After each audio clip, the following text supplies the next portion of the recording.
guys? Welcome back to the channel. Welcome back to a smoky garage. So we are back today working on the race truck project, working on trying to get this thing kind of all dialed in. So once we get a running issue fixed, we can basically get this thing down to the track. So really, we're just kind of moving forward with some stuff. As I've stated multiple times, once we get the running issue, suspension, the rear suspension is the next thing that we got to sort out. Obviously, we need to throw some fluid in our diff. I know a lot of you guys have commented on that. Really, bringing the truck back and forth here in the garage, that's not going to hurt it. It's not like we're out there trying to do a burnout with it or driving up the driveway. And the reason we haven't put any fluid in there is because when we go to put suspension on here, we're going to have to weld and grind on the rear axle. So I don't want to have fluid in there when we do that, but then again, we're going to have to load it on the truck to weigh it, so it might end up with fluid in it here shortly anyway. Anyway, on to tonight's project. So as you can see, we have our factory hitch on the truck, and there is good reason for that.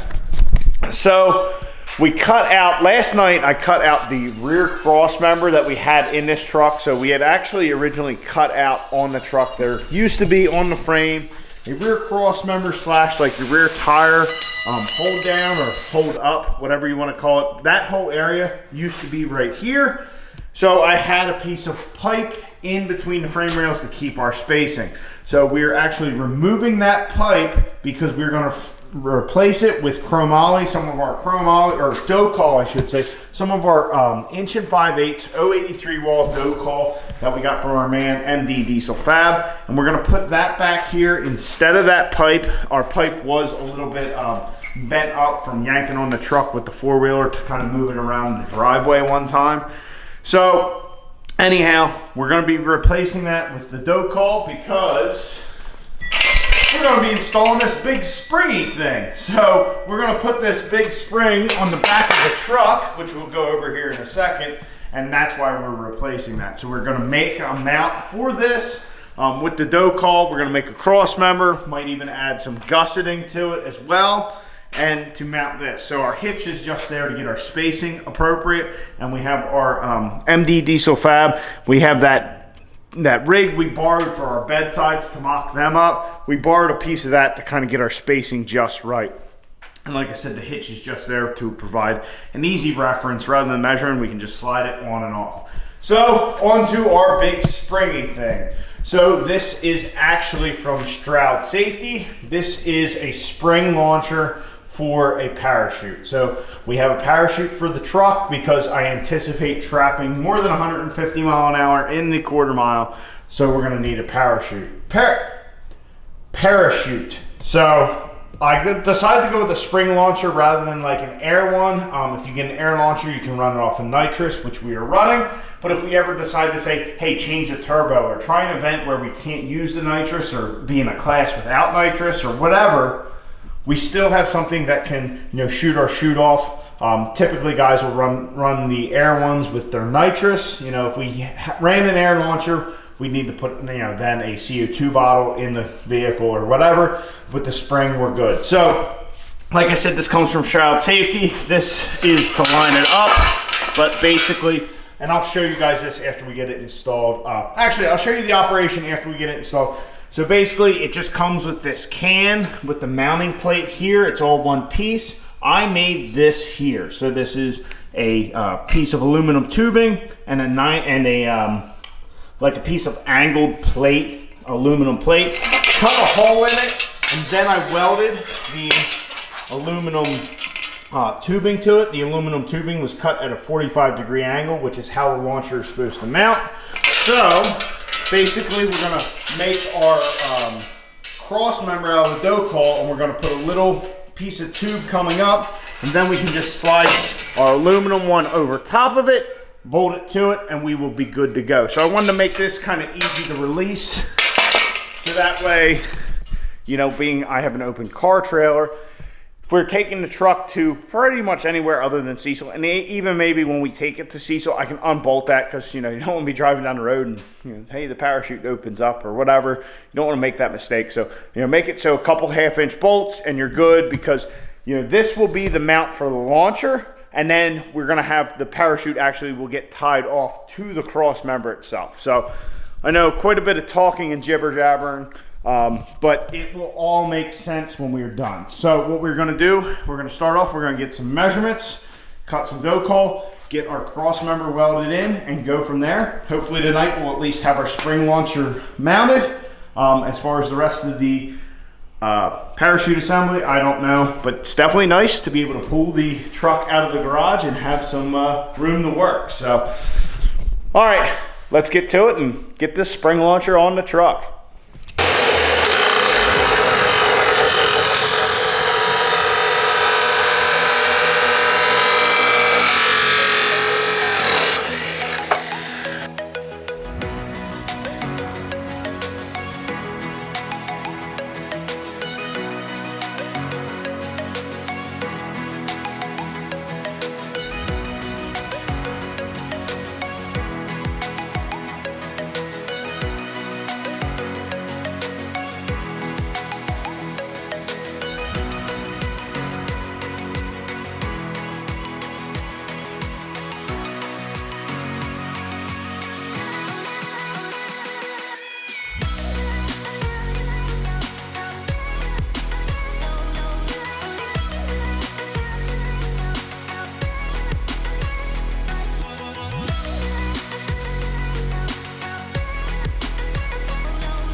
So our cross member and our parachute mount, or our spring launcher parachute mount, is installed. I got this cross member in, welded all up, looking good.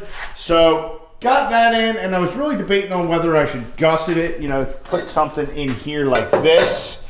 But it is 1 5/8" tube, which is pretty robust. And when I bent this, which is the old one, which I said was just pipe, it wasn't anything special, like this is chromoly, this is just, you know, regular mild steel pipe. I was yanking on it with the four-wheeler quite a bit to get that bend in it, so I don't think we're really gonna need the extra gusseting, you know, I mean, 1 5/8", that's pretty robust for what it is. So anyhow, got our mount in. Maybe I still will gusset, I don't know, but I think it's fine. I like how it looks, that's for sure. If we step back, it looks pretty good there in the back of the truck. One little problem that we have, and I figured with the bolt, when we bolted it, it would kind of take care of it, but we have a little slop. Like this tube is a little bit bigger than the tube that it sits in, so our mount will actually rock back and forth a little bit. Not that it's gonna hurt how it works or anything, but we do have that little bit of slop for, you know, how it looks. Not a big deal. We can, you know, I'll probably sleeve that tube or something eventually. Now I do have a 1/2" bolt in here to hold it together. Now I got a 1/2" bolt because eventually when we put our parachute on and we get our 2 tabs, they will be two tube tabs right here that our parachute, like umbilical, will attach to. That's going to be a 1/2" bolt, so I figured if we're going to be taking this off, we'll have 2 1/2" bolts. You just need 2 3/4 wrenches to get the whole thing off, kind of easy. I don't want to, like where the parachute is connected to the cross member, I don't want it to be like a pin. I want it to be a bolt, so that way you know you got it. It's not going to rattle loose or come off or whatever. So that's all bolted in. And yeah, it's looking good. I'm liking how it's looking, that's for sure. So how this spring launcher works is you have your remove before flight thing. This is actually the pin. This is actually the pin that holds this thing in. There is a little hole right here that it slides into, but ooh, if I can get the wiggly spring to stop wiggling. But when you're not using it, you put it back in, or when the spring is deployed, I should say, you put it in here. There's a little place that it goes in there, and that will actually help guide your spring in. So,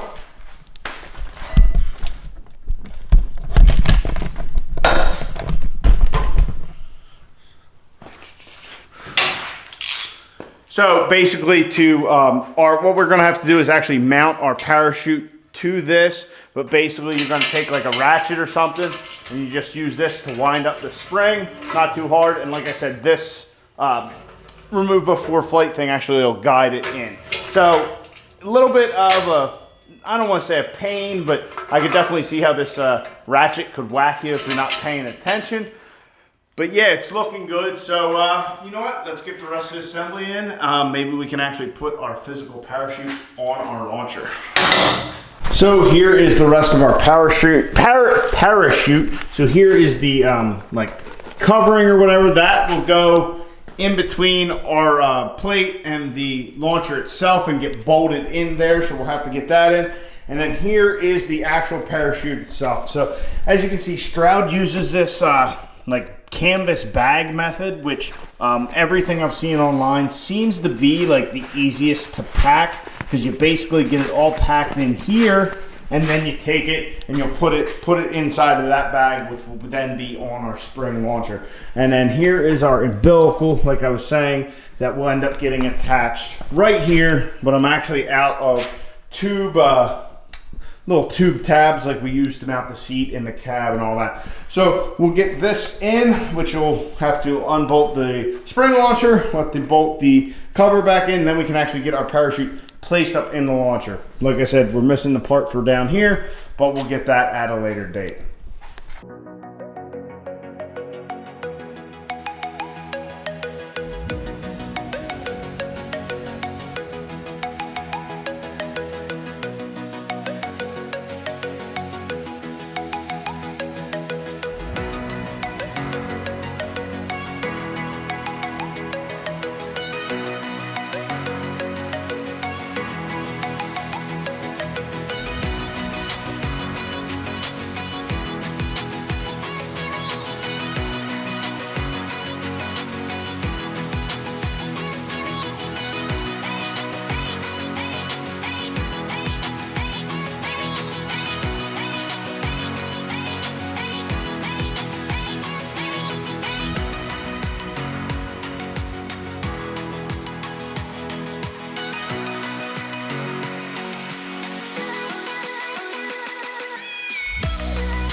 All right, so our parachute is mounted. So we got our little pin in, our removable for flight pin, which is always kind of amusing. But anyway, got that in, got the chute in, basically just kind of had to line the back of the chute up, drill the holes, and then re-bolt it. And then you put the chute in. Now the pack was already, what's the right word? It was already packed in that white bag. I still have yet to obviously deploy the chute and pack it that way. But basically you're going to, and we'll go over this again when we get to actually screwing with the parachute, but we'll go over it now as well. But once you get this packed, like I said, this is how it came from Stroud. So I still have yet to learn that, but you have your rip cord that will be attached to that cross member of ours, and then you have your little closing loop. So you're going to take your little string here, right? And then, so you'd have your bag in there, take your little string here, you're going to pull up, close that. Then you're going to bring in this little flap on the side.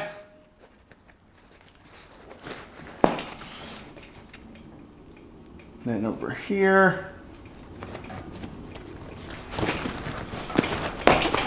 All right, so at this point, if we were at the track, we were going to be making passes, we'd put a pin in there, or not a pin, we'd put our cable for our release, and then, but we're not at the track, we're not going to be doing that, and we don't have our cable in yet. So I just have a pin, cotter pin, so, and then we're going to just pull this out, and you want to pull it kind of slowly, because otherwise you risk the chance of burning either of these pieces of string, and then you're kind of screwed. So anyway, that's kind of how we pack it. Now, since we have our bar in here, our chute is not, you know, live, it's not active, because obviously you don't want to stand right behind it like this when you have this bar out, because then if something happens, that whole thing's coming at you.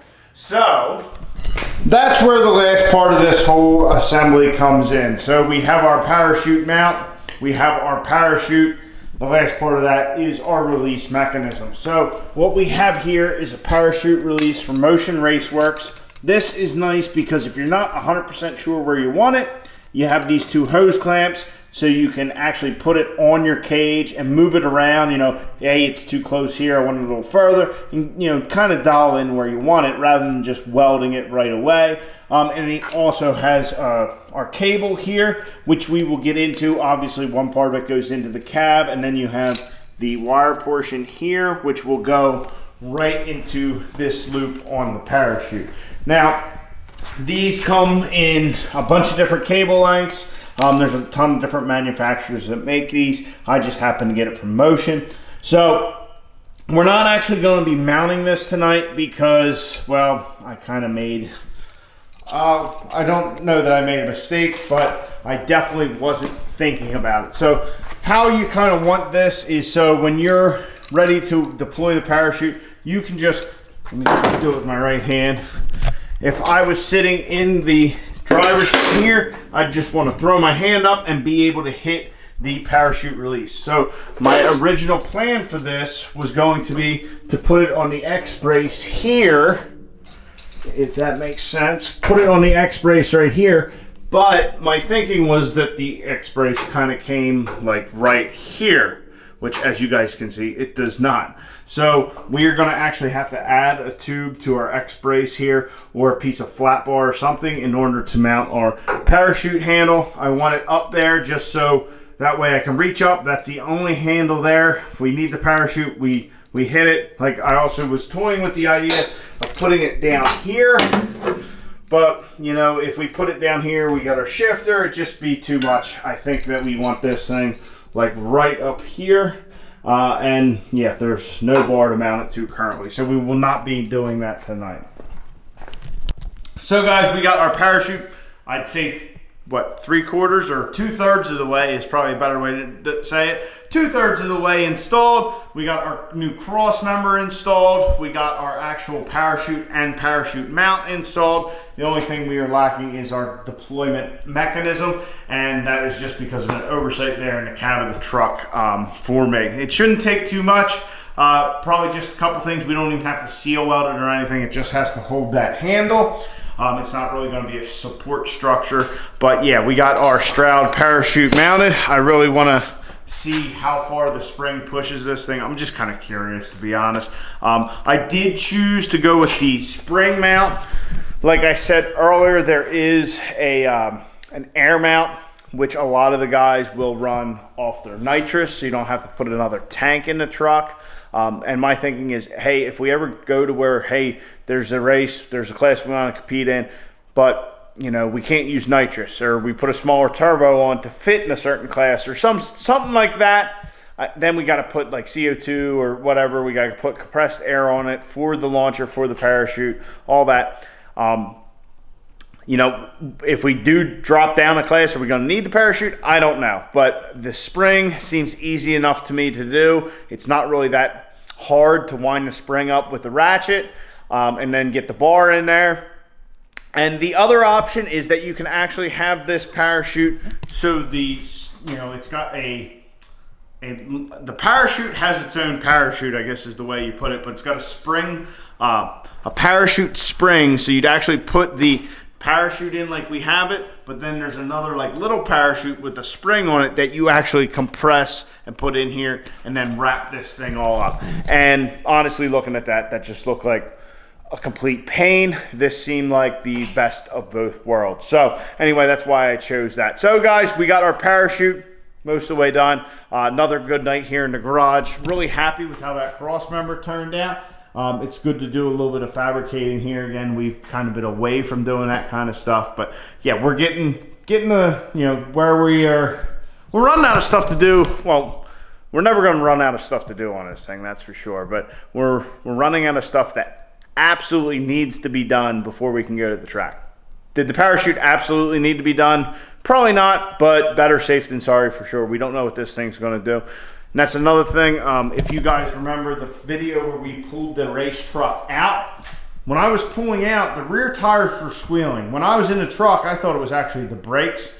Looking at the video, the rear tires were trying to drive when I was on the brakes. Well, when we put our proportioning valve in up front and got rid of the factory ABS brake system, yeah, the knob for the proportioning valve was at all the way decreased. So pretty much we didn't have any rear brakes. So we ran that thing all the way in, so we have all the brakes on all 4 corners. So anyway, guys, it's late. It's a school night. I'm rambling on and on. I hope you guys enjoyed the video. Please subscribe to the channel.